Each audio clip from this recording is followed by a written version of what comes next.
कृतांता में आपका एक बार फिर से स्वागत है। चलिए आज चलते हैं दंडकारण्य के घने जंगल में। सोचिए चारों तरफ शांति है और सीता अपनी कुटिया में अकेली हैं, इंतजार कर रही हैं। उन्हें इस बात का जरा भी अंदाजा नहीं है कि धोखे का एक बहुत बड़ा साया उन पर पड़ने वाला है। और फिर जंगल की ये शांति एक दर्द भरी पुकार से टूट जाती है। ये वो पुकार है जो कहानी का रुख मोड़ देती है। ये समझने के लिए कि एक शांत सी दोपहर आखिर एक भयानक त्रासदी में कैसे बदल गई, हमें थोड़ा पीछे चलना होगा उस पल में। तो होता यूं है कि सीता की कुटिया की ओर एक रहस्यमयी आकृति बढ़ रही है। देखने में एक सन्यासी, चेहरे पर ऐसा तेज मानो कोई ज्ञानी तपस्वी हो, लेकिन उसकी आंखों में कुछ और ही छिपा था। ये असल में रावण था, जिसने एक तपस्वी का रूप धर लिया था। बिल्कुल परफेक्ट डिस्गाइज, गेरुए वस्त्र, बड़ी हुई जटाएं, हाथ में कमंडलू, सब कुछ। और आते ही उसने सीता की ऐसी प्रशंसा की, उन्हें देवियों से भी सुंदर बताया, ताकि वो उनका विश्वास जीत सके और ये जान पाए कि वो अकेली क्यों है, वो है कौन। अब देखिए, सीता तो धर्म और परंपरा से बंधी थीं। उन्होंने अतिथि देवो भव के सिद्धांत का पालन किया, जिसका मतलब है अतिथि ईश्वर के समान होता है। ये सिर्फ एक कहावत नहीं, बल्कि एक गहरा कर्तव्य है। तो उन्होंने उस सन्यासी को एक सम्मानित अतिथि माना, उन्हें जल दिया, भोजन दिया, इस बात से बिल्कुल अनजान कि वो अपने धर्म का पालन करते हुए असल में अधर्म को ही अपने द्वार पर बुला रही थीं। जब सीता ने बड़ी विनम्रता से अपना और अपने पति श्री राम का परिचय दिया, बस उसी पल उस सन्यासी का व्यवहार अचानक बदल गया और उसने अपना असली भयानक परिचय दिया कि वो लंका का राजा रावण है। रावण के प्रस्ताव को सुनते ही सीता ने बिना डरे उसका तिरस्कार किया। उन्होंने रावण की तुलना एक सियार से की और अपने पति श्रीराम की महिमा को सिंह जैसा बताया, मतलब सीधे सीधे उसे उसकी नीचता का एहसास करा दिया। अपने तिरस्कार से रावण गुस्से में आग बबूला हो गया। उसने अपना वो सन्यासी का वेश फेंका और अपने असली 10 सिर और 20 भुजाओं वाले भयानक रूप में आ गया। सोचिए, वो रूप इतना डरावना था कि पूरा जंगल, आसपास की हर चीज भय से एकदम शांत हो गई। और उसी क्रूर पल में रावण ने सीता को उनके बालों से पकड़ा और जबरदस्ती अपने दिव्य रथ में खींच लिया। उस असहाय क्षण में सीता का विलाप पूरे आकाश में गूंजने लगा। जैसे ही रथ आकाश में ऊपर उठा, सीता की आवाज में निराशा और भी बढ़ गई। वो प्रकृति के हर कण से गुहार लगा रही थीं। पेड़ों से कह रही थीं कि तुम गवाह रहना। गोदावरी नदी से प्रार्थना कर रही थी कि मेरा संदेश ले जाओ। वन देवताओं से विनती कर रही थीं कि किसी तरह श्री राम तक मेरे अपहरण की खबर पहुंचा दो। जब लग रहा था कि सारी उम्मीदें खत्म हो गईं, तभी एक पेड़ की चोटी पर एक महान आत्मा जागी, जटायु।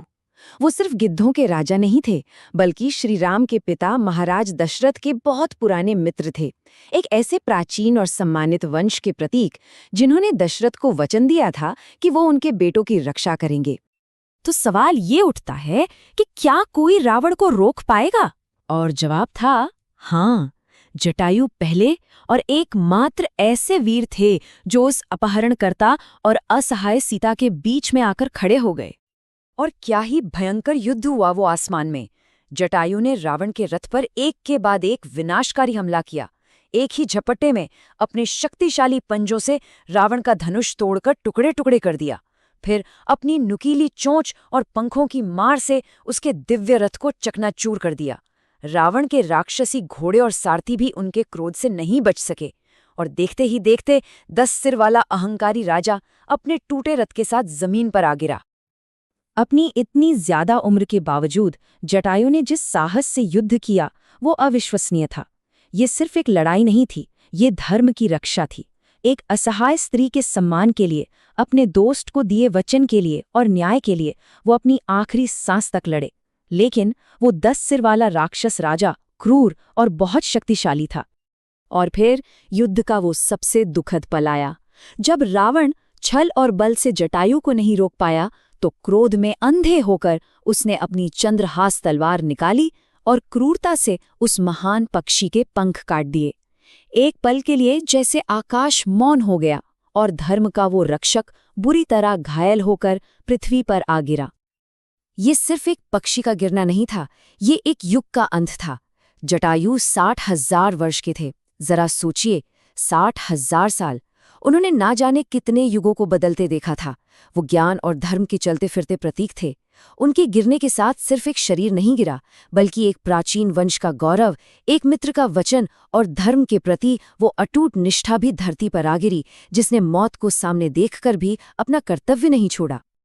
अपनी इकलौती बाधा को रास्ते से हटाकर रावण ने एक बार फिर रोती बिलखती सीता को पकड़ा और विशाल समंदर के पार दक्षिण की ओर अपनी यात्रा जारी रखी। अपने इस भयानक डर के बीच भी सीता ने कमाल की सूझबूझ दिखाई। जब उन्होंने एक पर्वत की चोटी पर 5 वानरों को देखा तो उन्होंने फौरन अपनी साड़ी के एक टुकड़े में अपने गहने लपेटकर नीचे फेंक दिए। ये एक छोटा सा संकेत था, एक उम्मीद की किरण कि शायद श्रीराम को कोई सुराग मिल सके। अपनी सोने की नगरी लंका पहुंचकर रावण ने सीता को अपने महल में कैद कर लिया और उनकी निगरानी के लिए क्रूर राक्षसियों को तैनात कर दिया, जिनका काम था सीता को डराना धमकाना और उनकी इच्छा शक्ति को तोड़ना। तो कहानी यहाँ एक बहुत गंभीर सवाल पर आकर रुक जाती है। जटायु का बलिदान उस महायुद्ध की पहली आहुति थी जो अभी तो बस शुरू ही हुआ था। धर्म के लिए एक वीर ने अपने प्राण दे दिए। अब जब धर्म का एक रक्षक गिर चुका है तो सवाल ये है कि धर्म की रक्षा कौन करेगा। यही वो भारी चुनौती है जिसका सामना अब श्री राम और लक्ष्मण को करना होगा। तो ये थी सीताहरण और धर्म के लिए जटायु के सर्वोच्च बलिदान की दिल को छू लेने वाली कथा। अगर इस प्रस्तुति ने आपके मन पर कोई छाप छोड़ी हो तो इसे लाइक और शेयर जरूर करें। और हाँ, आप आगे किन कथाओं को इसी तरह से समझना चाहेंगे, हमें कमेंट्स में ज़रूर बताइएगा। इस महागाथा में आगे क्या होता है, ये जानने के लिए हमारे साथ बने रहें। और हाँ, सब्सक्राइब करना मत भूलिएगा। जल्द मिलते हैं।